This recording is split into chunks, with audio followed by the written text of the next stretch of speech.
Hello Charles Street School families, this is Ms. Hegman with another helpful tutorial video. Today we are going to resolve the issue where we do not have permission to join a Google Meet.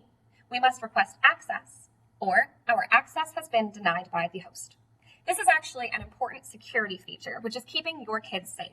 Only accounts that are managed by our organization have permission to access our video calls.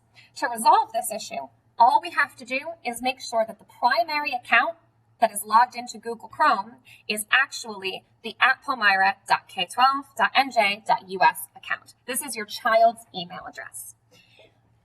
To resolve, the first thing you need to do is you need to open up Google Chrome. Then you are going to take a look in the top right-hand corner of your screen. You should see images, your Google waffle, and most importantly, your Google icon.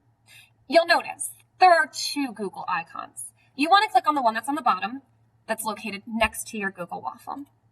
When you click, a big white box should pop out. And here you are able to see which account is logged in as your primary account. You'll notice that I'm actually logged into 3 accounts simultaneously right now. I have my Palmyra account, my personal email, and a YouTube channel account. But I can see that my primary account is my khagman@palmyra.k12.nj.us account.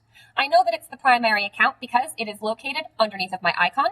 I can see my name and I can see my email address.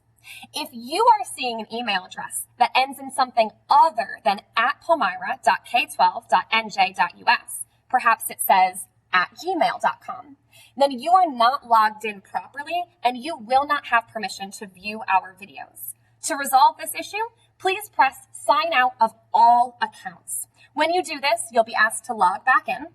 Log back in with your child's email address first. The email address should be their first name, their last name, @palmyra.k12.nj.us. There should be no spaces. Once you've logged in, they should have no trouble gaining access to Google Meet. Remember, if you add another account and you're adding the @Palmyra account, you are adding it as a secondary account and you still will not have permission. You must sign out of all accounts to make sure that the primary logged in account is managed by Palmyra. If you have any other questions, feel free to shoot me an email at khagman@palmyra.k12.nj.us. Thank you.